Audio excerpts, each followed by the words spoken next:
ஆக நாமளும் என்ன செய்யணும், இப்போ நம்முடைய பக்குவத்தை உருவாக்கணும். அதுக்கு தான் நம்ம எவ்வளவு கோயிலுக்கு போகிறோம் இல்லையா, எவ்வளவு பூத்தொண்டு செய்தோம். பூத்தொண்டு நம்ம செய்கிறோமா, யார் செய்கிறா? அவர் செய்ய வைக்கார். அவன் அருளாலே எல்லாமே சுவாமி நினச்சாதான் நடக்கும் இல்லையா. நாமளாக எதையும் நீங்கள் அதை யோசிச்சு பாருங்களேன். சில சமயம் நம்ம செய்யணும்னு நினச்ச விஷயங்களெல்லாம் என்ன செய்ய முடியாது. ஏன்? நம்ம தானே, அதே நாம தானே, ஏன் செய்ய முடியல? அங்கே அவர் நினைக்கணும். அவர் நினச்சா எதுவும் சாத்தியம், அவர் நினைக்கலைன்னா எதுவும் சாத்தியமே கிடையாது. சரி, அதை மனசில் எடுத்துக்கிட்டு இப்போ அப்போ அந்த பொய் அப்படிங்கிறத பார்த்தோம். பொய்ன்னா என்னதுன்னு பார்த்தோம். இல்லாததா என்னது? இல்லாததா நிலை இல்லாதது. பரவாயில்ல. சரி, சுவாமிக்கு ஒரு பேர் உண்டு, பொய் சொல்லா மெய்யன். அந்த பேர் கேள்விப்பட்டிருக்கீங்களா? யாராவது கேள்விப்பட்டதில்ல? எங்கள் அம்மாவோட அக்காவோட மருமகனுக்கு அந்த பேர், நம்ம தச்சநல்லூரில் அவர் பேர் இதுதான், பொய் சொல்லா மெய்யன் தான். சரி சரி, இப்போ அதை பார்த்துட்டோம். இப்போ நமக்கு அப்போ பொய் அப்படிங்கிறது, இப்போ ஞானம் எத்தனை வகைப்படும்? அபரஞானம், பரஞானம். பரஞானம்னா என்ன, அபரஞானம்னா என்ன? என்னம்மா? இறைவனாக கொடுப்பது பரஞானம். நூல்களால் வருவது அபரஞானம். நூலறிவு பேசி நுழைகளார் திரிக இல்லையா. இதில் இருக்கிறத வச்சுட்டு நேரம் முக்திக்கு போயிடலாமா? இதை வாங்கி இது பூரா அபரஞானம். இந்த ஞானத்தை உள் வாங்கி நம்ம எப்படி ஒழுகணுமோ அப்படி ஒழுகுனா அப்புறம் நமக்கு என்ன கிடைக்கும்? பரஞானம் கிடைக்கும். பரஞானத்தால்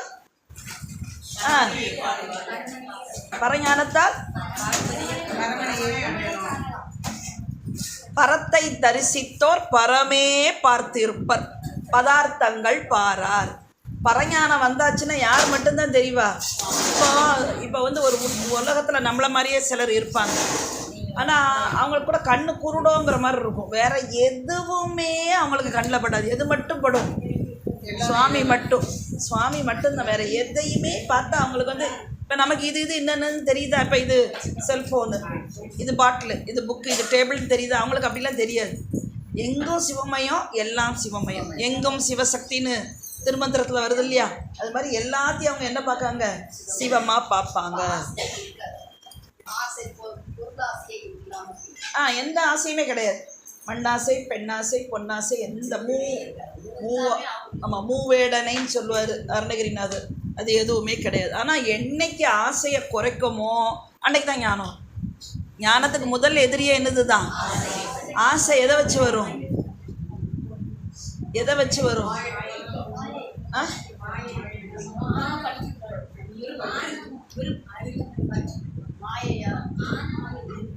ஆணவமா, கன்மமா, மாயையா? ஐம்புலன்கள், ஐம்பொறிகள். அது மூலம்தான் நமக்கு என்ன செய்யுது? இது வேணும், அது வேணும்னு ஆசை. கண் இதெல்லாம் பார்த்தே தீர்வேன்னு நினைக்கி, காது இதெல்லாம் கேட்டே தீர்வேன்னு நினைக்கி, வாய் இதெல்லாம் பேசியே தீர்வேன்னு நினைக்கி, மூக்கு இதெல்லாம் நுகர்ந்தே தீர்வேன்னு நினைக்கி, உடம்பு இதெல்லாம் அனுபவிச்சே தீர்வு. எனக்கு கோடைக்காலம் வந்தால் கண்டிப்பாக என்ன வேணும்? ஏசி வேணும் அப்படின்னு கேட்குறது என்னது? உடம்பு. அப்போ ஒன்றும் நம்மளை எதில் கொண்டு தள்ளுது? ஆசையிலே கொண்டு தள்ளுது. இப்போ ஆசைப்படலாமா, படக்கூடாதா? அதுக்கு தானே உடம்பு கொடுத்துருக்காரு. ஆசைப்படலாம் தானே, இப்போ ரைட்ஸ் தானே நமக்கு. ஏன்?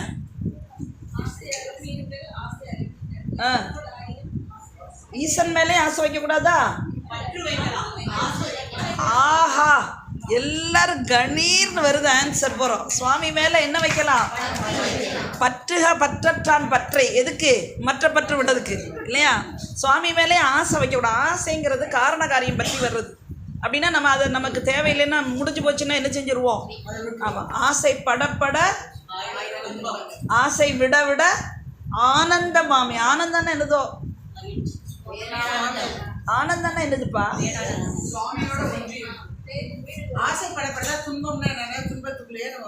ஆமா, ஆசையை விட விட ஆனந்தத்துல விட்டுட்டோம்னாலே ஆனந்தம் தானே. வீடு பேரு. ஆனந்தம்னா என்னது? வீடு பேரு யார் தருவா? இல்லை, நம்மளே வீடு வாங்கி நம்மளே பெற்றுக்கிட முடியாதா? முடியாது. இந்த வீடு அந்த வீடு சம்மந்தம் இல்லையோ? சரி, நமக்கு எல்லாருக்கும் எத்தனை வீடு இருக்கு? எந்த வீடெல்லாம்? உயிர் குடியிருக்கிற உடம்பு வந்து உடம்பெனும் மனையகத்துள்னு வருது இல்லையா பாட்டு, அதை ஞாபகம் வச்சுக்கணும். உடம்பு வந்து ஒரு வீடு. அப்புறம் அந்த உடம்பு குடியிருக்க, அது வாடகை வீடோ சொந்த வீடோ ஒத்தி வீடோ, அது ஒரு வீடு. அப்புறம் இந்த உயிர் எங்கே போய் இருக்கோம்? சுவாமி திருவடியில் போய் சேரும் கடைசியில். அது என்னது? அதுதான் நம்ம சொந்த வீடு. வேறு எதுவும் மார்பனைட்டோ கிரானைட்டோ அதெல்லாம் நம்ம சொந்த வீடு கிடையாது. எது நம்ம சொந்த வீடு? சுவாமியுடைய திருவடி தான். எந்த வீடு வேணும்? திருவடி. அப்போ வீடு அவர் தான் தருவார். இப்போ நம்ம எப்படி இருக்கோம்? இன்பமாக இருக்கோமா, துன்பமாக இருக்கோமா, ஆனந்தமாக இருக்குமா? இன்பமும் துன்பமும் கலந்துருக்கு. அப்போ ஆனந்தம் எப்போ வரும்? ஆனந்த கூத்தன் அருள் பெறில் நாமும் அவ்வனமே ஆனந்தமாகி ஆடாமோ தோல் நோக்கும் இல்லை, அந்த வரிலாம் நீங்கள் மறக்கவே கூடாது.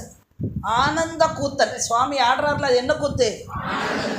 ஆனந்த கூத்தன் அருள் பெறில் நாமும் அவரை மாதிரி ஆனந்தமாக இருக்கலாம், எந்த கஷ்டமும் இல்லாமல் இருக்கலாம். இந்த வரியெல்லாம் நம்ம மனசில் இருக்கணும். நீங்கள் நடராஜர்கிட்ட போய் நின்னோன்னா இந்த வரி உங்கள் மனசுக்குள்ளே வந்துடணும்.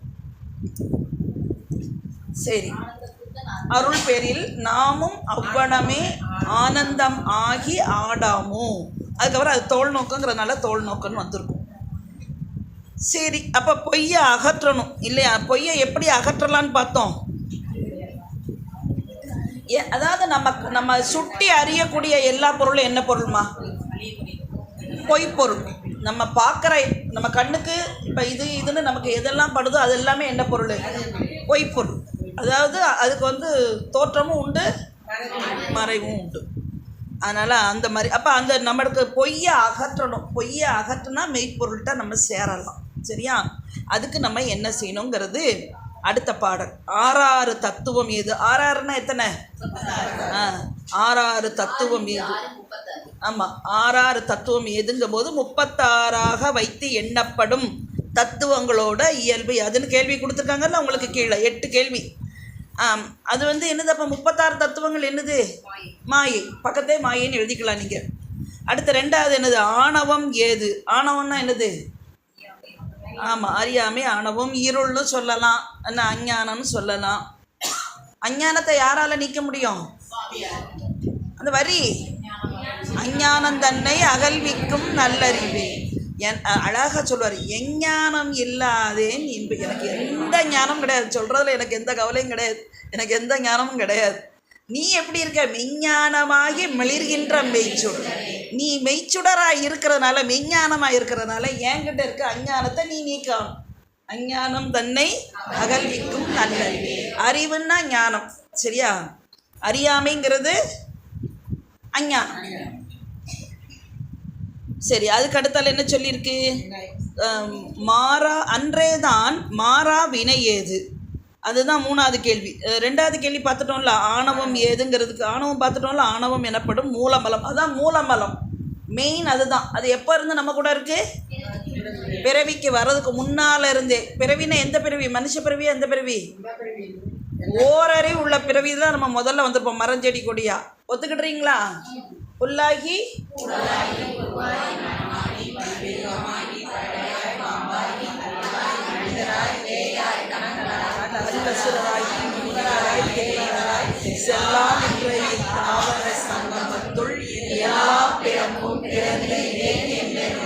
இழைப்பு வந்திருக்கா?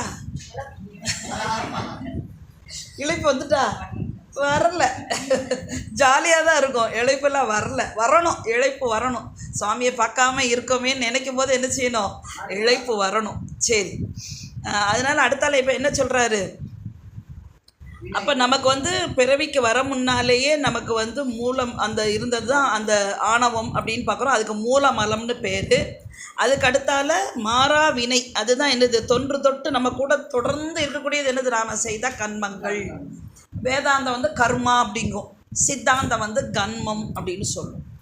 அப்போ கன்மம்னாலும் வினைனாலும் செயல்னாலும் ஒன்று. அது எத்தனை வகைப்படும்? 2 வகை, நல்வினை தீவினை. அதை செஞ்சு இப்போ நல்வினை பயனாக இப்போ நீங்கள் செய்யும்போது நல்ல காரியம் பண்ணுறீங்கல்ல, நல்ல செயல் நல்ல காரியம், அது என்னதான் மாறுது? நல்வினையாக இருக்குது. அந்த செஞ்சது எப்படி மாறும்? புண்ணியமாக மாறிடும். அது உங்களுக்கு என்ன பலன் தரும்? இன்பம். நீங்கள் செய்கிற கெட்ட காரியம் என்னவா இருக்கும்? பாவமாக மாறும். அது உங்களுக்கு துன்பம். நானே சொல்லிட்டேன், அது உங்களுக்கு துன்பத்தை தந்துடும். சரியா? அவன் தீவினை பயன் வந்து துன்பம், நல்வினை பயன் வந்து இன்பம். நல்வினை வந்து புண்ணியமாக மாறும், தீவினை வந்து பாவமாக மாறும். செய்யும்போது வினையாக இருக்கும், செஞ்சதுக்கப்புறம் ஸ்டோர் ஆகி இருக்குல்ல, அது வந்து புண்ணியமாகவும் பாவமாகவும் ஸ்டோர் ஆகும். பலன் தரும்போது இன்பமாகவும் துன்பமாகவும் வரும். அப்போ புண்ணியத்தை வச்சு முக்தி அடையலாமா?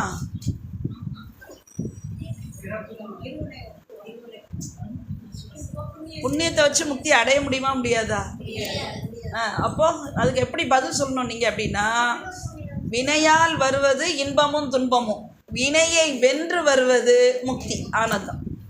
சரியா? எங்கள் ஐயா எங்களுக்கு என்னுடைய குருநாதர் சொல்லி கொடுத்தது, வினையால் வருவது இன்பமும் துன்பமும். சரிதானே? நல்வினைக்கு இன்பமும் தீவினைக்கு துன்பமும் வினையால் வந்துடுது. வினையை வென்று வருவது அதான் என்னது? ஆனந்தம். அண்டர்லைன் பண்ணி வச்சுக்கோங்க இதை. என்ன சரி, அப்போ அது முடிஞ்சாச்சு. வினை 2 வகைப்படும். அந்த 2 வகை வினையை எப்படிலாம் செய்வோம்? குட். மனம், வாக்கு, காயம். சரளாக்கு ஒரு கரவொலி கொடுத்துருங்க. மனசால நீங்கள் வந்து இப்போ யாரையா நம்ம கொல்லலாம் வேண்டாம், அவனை கொன்னுட்டு தான் அடுத்த வேலைன்னு நினச்சாலே போதும். கணக்கு யார் எழுதுவா? சித்திரகுப்தன் எழுத மாட்டார், பிரம்மாவும் எழுத மாட்டார். எழுதும் கீழ்கணக்கு இன்னம்பர் ஈசன். அப்போ யாராவது நமக்கு வேண்டாத்தனம் பண்ணி கடுப்பாக நமக்கு கிளப்பி விட்டுருதாங்க, அப்போ கோபத்தில் நமக்கு அவங்க மேலே வரத்தான் செய்யும். வரலாமா வரக்கூடாதா? இதை படிக்க முன்னால் வந்திருக்கலாம், இதை படித்த அப்புறம் வரக்கூடாது. அதை நம்ம கண்ட்ரோல் பண்ணணும். மனசை என்ன செய்யணும்? ஆமாம், சரியா? அப்போ மனம், அப்புறம் வார்த்தை. சில பேரோட வார்த்தையே அடுத்தவங்களை என்ன செஞ்சிடும்? கொன்னுரும். தீயினால் சுட்ட புண் அழகாக வள்ளுவர் பெருமான் சொல்லிட்டு தான் போயிருக்காரு. ஆனாலும் சில பேர் நாட்டில் இருந்து என்ன தான் வரும்? தீ தான். அந்த தீயை சொல்லி தீயத்தான் வரும். சரி, அப்போ அது வரக்கூடாதுங்கிறத நம்ம கவனத்தை வச்சோம். அப்போ சரி, அப்போ எதிர்த்தால ஒருத்தவங்க நம்மளை படுத்துதாங்களே, அவங்கள அப்போ அப்படியே விட்டுறதா? அப்போ அவங்க கெட்டிக்காரங்க, நம்ம பைத்தியக்காரங்களா? சரி, அதனால அவங்கள என்ன செய்யறது? அது எங்கள் ஆசிரியர் சொல்லி கொடுத்தா, வாழ்த்தணும். உங்களை யாராவது படுத்துனாங்கன்னா நீங்கள் என்ன செய்யணும்? அப்பாடா, எந்த பிறவியிலையோ நான் செஞ்ச ஒரு பெரிய பாவம் என்ன செஞ்சுட்டு ஈந்துட்டு, சாமி இவரை கருவியாக வச்சு என் பாவத்தை கழிச்சிட்டார் அப்படின்னு நீங்கள் வெளியில் வாழ்த்து சொன்னால் அவங்க நமக்கு ஏதோ பைத்தியம் நினச்சிருவாங்க. மனசுக்குள்ளே வாழ்த்து சொல்லிக்கும், நல்லா இருக்கணும்ப்பா, என் வினையை கழிச்சிட்டு போகிறேலான்னு நினச்சிக்கும். அதனால் யாராவது திட்டுனா நம்ம பதிலுக்கு கோவப்பட்டு திட்டுறதுங்கிறது புது வினை ஈட்டல். புதுசாக வேணா ஈட்டணுமா? இருக்கதே காலி பண்ண முடியலை, இன்னும் புதுசாக வேற சம்பாதிக்கணுமா? வேண்டாம். சரியா? அவங்களே கெட்டிக்காரங்களாக இருந்துட்டு போட்டுமே, நம்மளே பைத்தியக்காரங்களாக இருந்துட்டு தான் போவோமே. அதனால என்னாச்சு? சாமிக்கு தெரியும் நம்ம யாருன்ட்டு, அவ்வளோதான். அடுத்து என்ன சொல்லுக்கு? மற்ற இவற்றின் வேறாக நான் எது, இல்லையா? அப்போ முதல் பாட்டில் மாயை, ரெண்டாவது முதல் சொல்லலை, முதல் கேள்வியில் மாயை, ரெண்டாவது கேள்வியில் ஆணவம், மூணாவது கேள்வியில் கன்மம். சரியா? 3ஐயும் அண்டர்லைன் பண்ணிக்கோங்க. அந்த 36ஆகன்னு இருக்கிறத நீங்கள் மாயைன்னு எழுதி அண்டர்லைன் பண்ணிக்கோங்க. அதுக்கு அடுத்தால 4வது கேள்வி என்ன கொடுத்துருக்கு? நான்கிறது எதுனா, நம்ம இவ்வளோ நாள் நம்மளை பேர் சொல்லி கூப்பிட்டா திரும்பி பார்க்குற உடம்பத்தான் நம்ம என்ன நினச்சிட்டு இருந்தோம்? நான் வந்தேன், நான் போனேன், நான் படுத்தேன், நான் சாப்பிட்டேன், இப்படி தானே பேசிக்கிட்டு இருக்கோம். கரெக்டு இல்லையா? அதுதான் மெயினே, அதான் நான் செஞ்சேன். ஆனால் இப்போ இந்த நான்கிறது எது? உள்ளே இருக்க உயிர் இல்லைன்னா உடம்பு அது நான். உள்ளே இருக்க உயிர் இல்லைன்னா உடம்பு இல்லை, ஒன்றும் கிடையாது. எவ்வளோ பெரிய ஆட்களாக இருந்தாலும் வீட்டில் வச்சுருப்பாங்களா? அந்த காலத்துலலாம் யாராவது தவறி போனால் ஐயோன்னு கேட்டுட்டு எல்லோரும் ஒரு வருத்தம். இப்போ இன்டீசெண்டாக யாராவது தவறிட்டா எப்போ பாடி எப்போ எடுக்கணும், இதுதான் எல்லோரும் கேட்குறாங்க. உடனே அப்புறப்படுத்தணும். எப்போ அப்புறப்படுத்துறேன் என்ன? அந்த கேள்வி கேட்கலாமா? எவ்வளோ அநாகரிகமான ஒரு கேள்வி இல்லையா? சரி, அப்போது அது வேற பட்டணத்தார் சொல்லுவார், எல்லாரும் உட்காந்து குய்யோ முறையான்னு அழுதுட்டு இருந்தால் நாளைக்கு போகிறதெல்லாம் இன்றைக்கி போகிறத பார்த்து உட்காந்து அழுதுகிட்டு இருக்கு. இது என்னமோ பெர்மனெண்ட்டுன்னு நினச்சி இது உட்காந்து அழுதுகிட்டு இருக்கு அப்படின்னு சொல்லுவார். சரி, உலகியலுக்கு இதெல்லாம் கொஞ்சம் இடிக்கும் இல்லையா? உலகியலுக்கு பார்க்கும்போது இடிக்கும். ஆனால் இது எல்லாமே நிலையாமையை சொல்கிறதுக்கு தான் நமக்கு. சரி, அப்போ அடுத்தால இப்போ என்ன சொல்லியாச்சு அப்படின்னா, நான் ஏதுன்னு கேட்டிருக்கேன். அப்போ இந்த உடம்புல இருந்து உயிர் போயாச்சு அப்படின்னா பேரினை நீக்கி பிணமென்று பேரிட. அது வரைக்கும் பேர் இருக்கும், ஒவ்வொருத்தருக்கும் தனி பேர், ஆணோ பெண்ணோ. உடம்பை பிறக்கும்போது குழந்தை, போகும்போது போனோம். அப்பவும் ஒரே பேர், இப்பவும் ஒரே பேர், வரும்போதும் ஒரே பேர் தான், போகும்போதும் ஒரே பேர் தான். அதனால் பேரினை நீக்கி பிணம் என்று பெயரிட்டு ஊரெல்லாம் கூடி ஒக்க அழுதிட்டு சூரையன் காட்டிடை கொண்டு சுட்டிட்டு நீரினில் மூழ்கி அந்தால பசி வந்துடும். அங்கே அதுக்குள்ளேயே அங்கே சிதையில வச்சோடனே கதையாக பேச ஆரம்பிச்சிருவாங்க. அப்புறம் குளிச்சாச்சுன்னா வயிறு ஜிவ்வுங்கும். அந்தால செத்தவங்களை மறந்து சாப்பிட்டுட்டு ரொட்டிங் இல்லையா. அது அந்த காலத்துலையாவது கொஞ்சமாவது அந்த துக்கத்தெல்லாம். அதை விட கொடுமை, ஒரு 31 நாள் அந்த ஆன்மா இங்கே இருக்கணுங்கிற மாதிரி ஒரு அமைப்பெல்லாம் இருக்குது. அட்லீஸ்ட் ஒரு 16 நாளாவது வச்சுக்கணும். எப்பா இப்போ அண்ணன் மரணாத்தே அதை அவசரமாக அப்படி அனுப்பாட்டாதான் என்ன, அது பாட்டுக்கு அன்றைக்கி வீட்டில் இருந்தால் தான் என்ன. எல்லோரும் நான் வேலைக்கு போனால் நான் ஊருக்கு போகணும்னு சொல்லி என்ன செஞ்சுருந்தாங்க, அது இருக்கத்தான் விடுவோமே அந்த ஆன்மாவை. சரி, அது பார்த்துட்டு இருக்குமா நம்ம வம்சம் என்ன பண்ணிக்கிட்டு இருக்கு, நம்ம வெளியே போனால் உடனேட்டு. சரி, அப்போ இருக்கையில் தான் இருக்க விடலை, போனாலும் நம்மளை இருக்க விடாமல் என்ன செய்து பொழுதையை பிடிச்சி தள்ளுதேன்னு நினச்சிக்கிட்டே போவாங்க, அவ்வளோதான். சரி, அப்போ உயிர் தான் நான், சரிதானே? உயிர் தான் நான், இந்த உடம்பு நான் கிடையாதுங்கிறத நல்ல உடம்பு நிலையற்றது, உயிர் நிலையான. இப்போ நம்ம படிக்கிற படிப்பு பூரா நம்ம உயிருக்காக படிக்கிற படிப்பு. இந்த உயிரை கடத்தேற்ற நம்ம என்ன பண்ணணும், இது ஸ்கூல் படிப்பில் வராது. அந்த உலகியலில் நம்ம படித்தோம்ல ஃபஸ்ட் ஸ்டாண்டர்ட்லேருந்து எக்ஸெட்ரா. இதில் யாரெல்லாம் டிகிரி ஹோல்டர்ஸ் யாரெல்லாம் கை தூக்குங்க பார்ப்போம், நல்ல தூக்குங்க. அந்த படிப்பு நமக்கு உலகியல் அறிவை தந்திருக்குமே தவிர எதை தராது, முக்தியை தராது. இப்போ நம்ம படிக்கக்கூடிய கல்வி எது தரப்போகுது, முக்திக்கு நம்ம அடிக்கோள்றோம் இப்போ தான், இல்லையா? சரி, அப்போ அழகாக அதுக்கு அடுத்தால இப்போ என்ன சொல்கிறாரு, என்னோட இயல்பு யாதுன்னு கேட்காரு. உயிரோட இயல்பு யாராவது ஒரு வரியில் சொல்லலாமா? உயிரோட இயல்பு என்ன? வெரி குட், சார்ந்ததன் வண்ணம். அதுக்குன்னு தனி இயல்பு இருக்காது. பாசத்தை சார்ந்தா பாசமான தன்மை, பதியை சார்ந்தா. ஆனால் எதை மெஜாரிட்டி சாரும், அது நம்ம விவரம் தானே. சரி, ஆக அதனால் அது ஒன்று சொல்லியாச்சு. அதுக்கு அடுத்தால என்ன சொல்லியிருக்கு, நீ ஏது. நீங்கிறது யார், இறைவன் சுவாமி, இல்லையா? நீ ஏது அப்படின்னு சொன்னால் அது பதியை உணர்த்துது. என் அறியாமையை நீக்கி உண்மையை உணர்த்த எழுந்தருளி வந்துள்ள இயல்பு யாது அப்படின்னு யார்கிட்ட கேட்குறா? திருவதிகை மனவாசகம் கடந்தார் யார்கிட்ட கேட்குறாரு? மெய்கண்ட தேவநாயனார்கிட்ட கேட்குறாரு. குருவை யாராக பார்க்கணும்? சிவவா பார்க்கணும். அதனால உன்னோட இயல்பு என்னன்னு அதில் கேட்குறாரு. அதுக்கு அடுத்தால நாதன் நடம்னா என்னது, நடனம். அதான் 6வது கொஸ்டின். முதல்வன் இயற்றும் திருக்கூத்தோட கூத்துன்னா என்னது, நடனம். அதான் ஆனந்த கூத்தன். அப்போ தான் சொன்னேன் இல்லையா, கூத்தாடுறதுனால அவருக்கு என்ன பேர், கூத்தன். நடனம் ஆடுறதுனால நடராஜர், நடேசன், இல்லையா? எல்லாம் சொல்லணும். அப்போ அந்த சுவாமி யாருக்காக ஆடுறார்? தனக்காக தானே, நமக்காகவா? அவருக்காக ஆடலையா? அவருக்காக ஆடலையா? ஏன்? ஐந்தொழில் அது யாருக்கு? நமக்கா? என்ன ஐந்தொழில்? அதெல்லாம் எதுக்கு? எதை படைச்சாரு? உயிர் தான் அனாதிய, உயிர் தான் எப்போவுமே இருக்க அழியாத. உயிருக்கு உடம்பை படைச்சு அதை காத்து எவ்வளோ காலம் இருக்கணுமோ அவ்வளோ காலம் காத்து, அதுக்காக நம்ம அர்ச்சனை பண்ணிக்கிட்டே இருக்கோம், பெட்டிஷன் போட்டே இருக்கோம், பெர்மனெண்ட்டாக வச்சுருப்பாரா? அதெல்லாம் கிடையாது. அவ்வளோதான், என்னைக்கு முடிஞ்சதோ அன்னைக்கு பளிச்சுன்னு அதெல்லாம் நடந்துடும். சரி, அப்போது உடம்பை படைச்சு உடம்பை அந்த வினைப்பயனை இந்த பிறவியில் நம்ம நுகர வேண்டிய இன்ப துன்பத்தை நுகரும் தன்னை அதில் கழிக்காரில் நிறைய வினை கழிஞ்சு போதில்ல. அதனால் ஆனால் என்ன செய்யணும்னா நம்ம கெட்டிக்காரங்கன்னா புது வினை சேர்க்காமல் இருக்கணும். ஆனால் நாம் என்ன செஞ்சிட்ருக்கோம், பழசு காலியாகிட்டு இருக்கு, புதுசு இந்த டேங்க் தண்ணி மாதிரி தான். வீட்டில் டேங்கில் தண்ணி ஏற்றி வச்சுருப்போம், அது என்னது, சஞ்சிதம். அதில் இருந்து இந்த பிறவியில் நம்ம அனுபவிக்கிறதுக்கு தினம் யூஸ் பண்ணுதோல, குளிக்க, துவைக்க, பாத்திரம் கழுவ, பிராரத்தம் இந்த பிறவியில் அனுபவிக்கிறதுக்கு. இதுன்னு ஐயோ டேங்கில் தண்ணி குறைஞ்சிடும், பொடிச்சிக்கு தண்ணி ஏற்று முடிஞ்சுதா, அது ஆகாமியம். திருப்பியும் புதுசாக சேர்த்து, சரிதானா? சரி,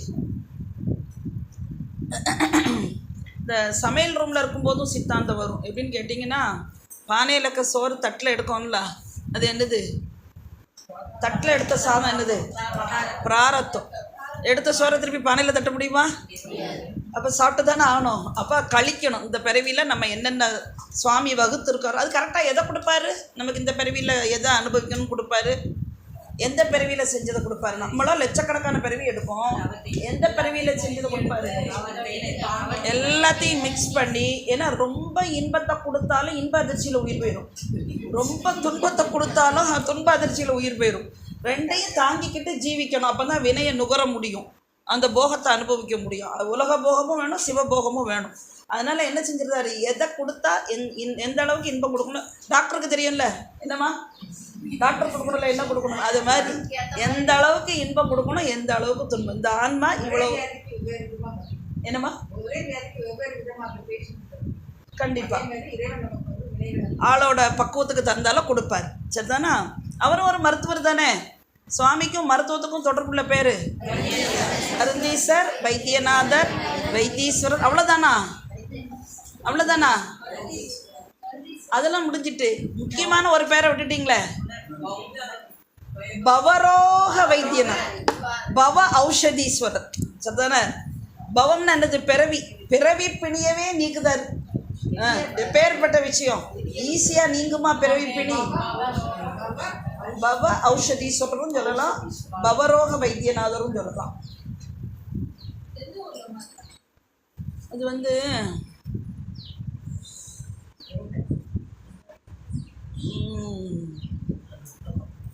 பார்த்து சொல்கிறேன். சரி, அப்போ அதுக்கு அடுத்தால உன்னோட இயல்பு எதுன்னு கேட்டாச்சு, நடனத்தோட இயல்பு எதுன்னு கேட்டாச்சு. அப்புறம் சைவர்களுக்கு என்னது? அஞ்செழுத்து தான் ஏது இல்லையா? நம்ம இது வரைக்கும் சித்தாந்தம்லாம் படிக்க முன்னால் 3 எழுத்தில் என் மூச்சு இருக்குன்னு காலம் கழிச்சிட்டு இருந்தோம். என்ன இப்போ எத்தனை எழுத்து? 5 எழுத்துனா என்னது? பஞ்சாட்சரம்னு வடமொழியில் சொல்கிறோம். 5 எழுத்தே வகை வகையாக இருக்குது இல்லையா? தூர்ல பஞ்சாக்கரம், சூக்கும பஞ்சாக்கரம் நிறைய இருக்குது. சரி, அதோட இயல்பு யாது? அதோட இயல்பு என்ன? 5 எழுத்தோட இயல்பு என்ன?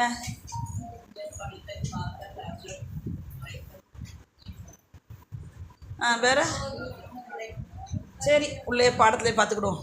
சரி, அதுக்கு அடுத்தால கடைசியில் என்ன கொடுத்தாச்சு? 5 எழுத்து தான் ஏது, தேசிகனே சாற்று. கரெக்டு. திருத்துறைப்பூண்டி.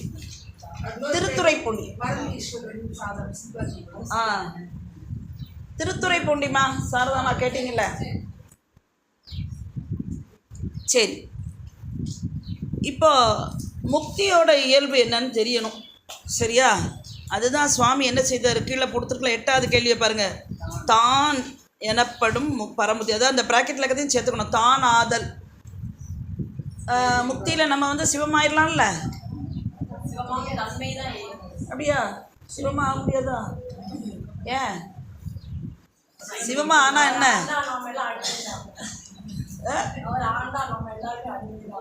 ஓகே, அவங்களுக்கு ஒரு கரவலி இங்கிலீஷ். சரி, இப்போ அந்த முக்தி பரமுக்தி எப்போ கிடைக்கும், எப்படி கிடைக்கும்?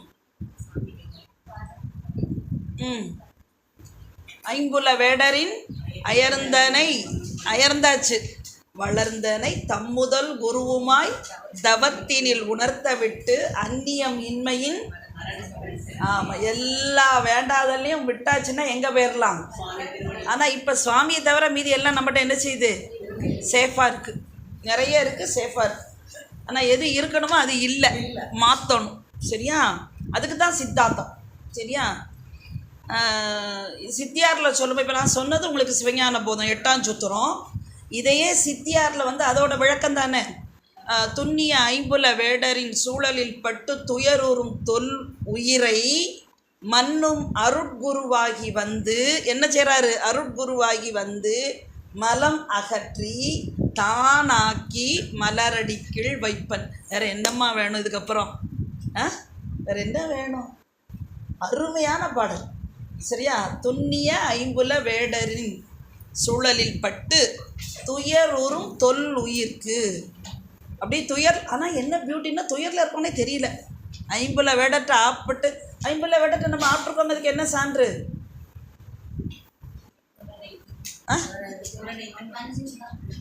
புலனைந்தும் பொறி கலங்கி நெறி மயங்கி. வேற புள்ளுவர் ஐவர் கள்வர். வேற இல்லை, பஞ்சபூதங்கள் இதுக்கு வரக்கூடாது. இது ஐம்பொறிகள். இந்த ஐம்பொறிகளால் நம்ம அனுபவிக்கக்கூடியது அந்த இதெல்லாம். சரி, அதோட சூழலில் நீங்கள் அகப்பட்டிருக்கிறதுக்கு என்ன சான்றுன்னு கேட்டேன்.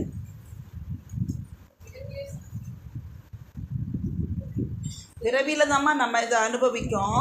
ஆனால் நீங்கள் அதோட பிடியில் கிடைக்கீங்கிறதுக்கு என்ன இருக்குது சான்று?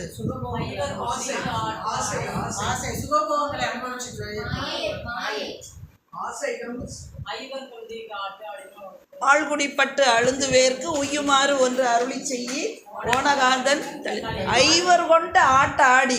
நமக்கு 5 பேர் அடிமையாக இருக்கணும் உயிருக்கு. ஆனால் அந்த உயிர் யாருக்கு அடிமையாக இருக்குது? அவங்களுக்கு அடிமையாக இருக்குது. அதுதான் அந்த ஐவர் கொண்டு ஆட்ட ஆடி ஆழ்குழிப்பட்டு அழுந்துவேற்கு. சுந்தரமி சுவாமி தேவாரம். உய்யுமாறு ஒன்று அருளி செய்யி.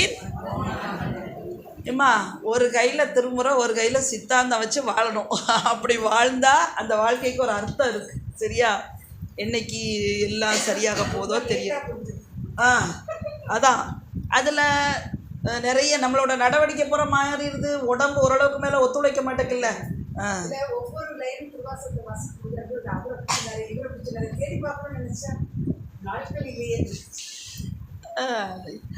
எனக்கு இங்கே உட்காந்து படிச்சுட்டுக்கல எந்திரிச்சு கிச்சனுக்கு போனால் அப்படி கடுப்பாக வரும். வச்சுட்டு என்ன அப்படியே அந்த ஃப்ளோ கட் ஆயிரும்ல, போகவே மனசு. ஆனால் போனால் தானே சாப்பிட முடியும். ஆமாம், சரி. ஆக நமக்கு குருவா யார் வருவா அப்படின்னு யார் சொல்லியிருக்கா? நாயராகவல்ல காலையில் பார்த்தோம். குருவடிவாகி முருகப்பெருமான் குருவா வருவாரா? அவ்வளவெல்லாம் சொல்லக்கூடாது. கடைசி வரி குருவாய் வருவாய் அருள்வாய் குகனி. வேற சிவபெருமான் குருவா வருவாரா? சரி. வேற அருபரத்து ஒருவன் அவனியில் வந்து குருபரனாகி அருளிய பெருமை திருவாசகம். வேற முருகப்பெருமான் வேற யாருக்கு குருவா வந்தாரு? அதுக்கு என்ன வரி? கருணை திருவுருவாய் காசினிக்கே தோன்றி குருபரன் என்றோர் திருப்பெயர் கொண்டு. சரி, வேற வேற யாருக்கு குருவா வந்தா? சரி, தேடுங்க. சரியா? அதை தேடி ஒரு நோட்டு போட்டு எழுதுங்க. சுவாமி யார் யாருக்கு எப்படி குருவா வந்து எல்லாம் உணர்த்தினாரு அப்படிங்கிறத. ஏன்னா தேடல் இருக்கணும். அம்பாளுக்கு உபதேசம் பண்ணுறார் சுவாமி. ஓகே, எந்த தளத்தில்? சரி, திரு ஆனைக்கா. சரி, அம்பாள் அங்கே எல்லாம் என்ன பண்ணுறாங்க? ஆனைக்கால அம்பாள் என்ன பண்ணுறா? பூஜை பண்ணுறாங்க. நீர்த்திரள் நீரை வச்சு லிங்கம் பண்ணி அம்பாள் பூஜை பண்ணுறாங்க. மணலால் லிங்கம் பண்ண தலம் இது. காற்று வந்து எந்த தலம்? காளஹஸ்திக்கு போனால் நோட் பண்ணியிருக்கீங்களா? கருவறையில் தீபத்தை பாருங்கள், ஆடிக்கிட்டே இருக்கும். காற்றாகி எங்கும். அவ்வளோதான். கைலை மலையில் இருக்க பெருமாள் நான் தான் இருக்கேன் அப்படின்னு நமக்கு அந்த தீபம் அசையும் போது நான் காற்றாக இருக்கேன்டா. சரி, நமக்கு கையில் அங்கே போய் பார்க்குறதுல ஒரு பக்கம் இருக்கட்டும். காற்று காலம் வந்தால் மேலே காற்றுப்பட்டால் நமக்கு என்ன ஃபீலிங் வரணும் இனிமேல்? சரி, ஆற்றை பார்த்தோன்னே சல்லுன்னு உள்ளே விழுந்து குளிக்கணுமா? இல்லை என்ன சொல்லணும்? நீராய் உருக்கி அந்த அந்த வரி வரணும் ஞாபகத்துக்கு. தீர்த்தனை சிவனை சிவலோகனை, அது ஞாபகம். சென்றாடும் தீர்த்தங்கள் ஆனார்தமே. தீர்த்தமாக பாருங்கள் எல்லாத்தையும். தலத்துக்கும் சுவாமிக்கும் சம்பந்தம் இருக்கா? தலம்னா என்னது? ஊருக்கும் சாமிக்கும் சம்பந்தம் இருக்கா? ஒரே சாமி தானே எல்லா ஊர்லேயும் இருக்கிற. ஊருக்கும் சாமிக்கும் என்ன சம்பந்தம்? ஊர் பேர் பதிகமாக வரும். அதுக்கு பேர் என்னது? க்ஷேத்திரக்கோவை. தமிழில் ஊர் தொகைன்னு சொல்லணும், வடமொழியில் க்ஷேத்திரக்கோவை. அந்த பதிகம் என்ன சொல்லுது? ஊர் பேர்லாம் சொன்னால் உனக்கு என்ன நடக்கும்னு சொல்லுது. யாராவது படிச்சிருக்கீங்களா? அது அகத்தியர் தேவாரத்தில் வரும். ஆனால் இப்போ ஆன்சர் வராது இல்லையா? என்னம்மா வருதுல்ல? அந்த ஐயாரதனில் சைவன் ஆகியும் மளமளமளன் வரும். எல்லாம் வருது. வந்தா சொல்லுங்க அடுத்தால. அப்பா, நான் இவ்வளோ தடவை கேட்டதுக்கு சரளா சொல்லிட்டாங்க. கைலாய நாதனையே காணலாமே. அந்த ஊர் பேரை நீங்கள் சொல்லிட்டே இருங்க, சாமி காட்சி கொடுத்துருவார். மூர்த்தி தலம் தீர்த்தம் இல்லையா? மூர்த்தியும் அவர் தான், தலமும் அவர் தான். அந்த தலத்தோட பேர் பூந்துருத்தி பூந்துருத்தீர் என்பீராகில் புலால் துருத்தி நீங்கி வாழலாமேன்னு வரும் இல்லையா? அதனால அவரும் பாடியிருப்பாரு. ஒவ்வொரு நம்ம கடைசி காலத்துல ஒவ்வொரு தான் சொல்லி சொல்லி அவர் என்ன இவர் என்னன்னு சொல்லிட்டு அதுல வந்து எப்படின்னா, தொட்டு தடவி துடிப்பென்று காணாது பெட்ட பிடமென்று பேரிட்டு கட்டி எடுங்களத்தால் என்னாமும் ஏழை மனநெஞ்சே நெடுங்கலத்தால் பாதம் நினை அப்படிலாம். அதாவது ஒவ்வொரு இது படிச்சு எடுங்கன்னு இப்ப கொஞ்ச நேரத்துக்கு முன்னால பேசணும்ல, அதுதான் குணம்னு பேர் விட்டாச்சு, எடுங்கன்னு சொல்லியாச்சு. அதுக்கு முன்னால அதே மாதிரி வாயில மொழி இருக்கிறதுல ஆயாறு பாயும் போது ஐயாறு நினை அப்படின்னு சொல்லுவாங்க. கோலை அப்படியே வருதுல்ல, கடைசியில் அப்படி கோலையா வடியும். அதுக்கு முன்னால ஐயாறு.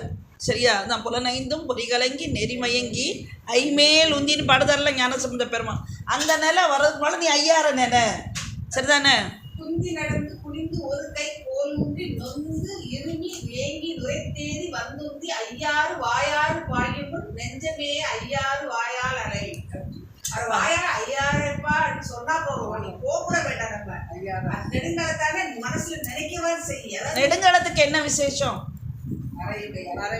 அப்படின்னா என்ன சொல்லணும்? இடர் களையும் பதிகம். யாருக்காவது இடர் இல்லைன்னா கை தூக்கும் பார்ப்போம். ஒவ்வொருத்தருக்கும் ஒவ்வொரு வகையில் இருக்குது இடர். முதல்ல அவர் என்னம்மா, பிறவியே இடர், பிறவி துன்பம், பிறவி துயர் இல்லையா? பிறவி பிணி எல்லாம் சொல்லிகிட்டே இருக்கலாம். பிறவியே துன்பம் தான். அதனால் அதுலேருந்தெல்லாம் வெளிப்படுறதுக்கு நமக்கு என்ன வேணும்? வழிபாடு பண்ணணும். அதுக்கு வந்து எதெல்லாம் இடரோ அந்த இடர்லாம் நீங்கணும். அந்த இடர்லாம் நீங்கிறதுக்கு எந்த பதியும் கை கொடுக்கும்? மறையுடையாய் என் இடர்களையாய் என் இடர்களையாய் அப்படின்ட்டு. சரி, அப்போ திருப்பி இந்த இதை வந்து எப்படி மாற்றி கேட்டுக்குள்ள கொடுத்துருக்காங்க பாருங்கள். சுவாமிக்கு வந்து நீ ஏது நாதன் நடம் ஏது ரெண்டு அவர் சம்மந்தப்பட்ட கேள்வி. நீங்கிறது குருநாதரை பார்த்து கேட்டது தான். குரு சிவங்கிறதுனால கடவுள் அதாவது பதியை பற்றி கேட்குறது ரெண்டு கேள்வி. அதுக்கு அடுத்தால எப்படி கொடுத்துருக்கு? உயிரை பற்றி நான் ஏது. சரியா? அப்புறம் தலை அப்படின்னு சொன்னாலும் தடை அப்படின்னு சொன்னாலும் பாசம்னு சொன்னாலும் ஒன்று தான். அது என்னதுலாம் தத்துவம்னு கொடுத்துருக்கலாமா? அதுதான் என்னது? அந்த 36 தத்துவம் அதான் மாயை. அதுக்கு அடுத்தால ஆணவம் ஏது வினை ஏது. சரிதானே? அப்புறம் சாதனம். இதுக்கெல்லாம் நமக்கு எதை வச்சு நம்ம வெளியே வரலாம்? அது ஈஸியாக நினைக்கும் 5 எழுத்து. அது பண்ணுத வித்தையை பார்த்திங்க. இப்போ எந்த ஃபேஸ்புக்கில் வந்து அந்த மந்திரம் இந்த மந்திரம் ஆன மந்திரம் பூன மந்திரம் இல்லை என்னெல்லாமோ போட்டுக்கிட்டு இருக்காங்க. 5 எழுத்துக்கு நிகரான மந்திரம் கிடையவே கிடையாது. சரி, அதுதான் சாதனம். அடுத்து பயன் என்னது? நீங்கள் அதில் சொன்னபடி சைவத்தில் சொன்னதெல்லாம் நீங்கள் செஞ்சிட்டீங்க. சரியகிரிய யோகத்தெல்லாம் செஞ்சாச்சு. பஞ்சாட்சரம் ஜபம் நல்ல நடக்கு, சிவ பூஜை நல்ல நடக்கு, சிவ தியானம் நல்ல நடக்கு. அப்போ என்ன நடக்கும் கடைசியில்? தானாது சித்தமலம் அருவி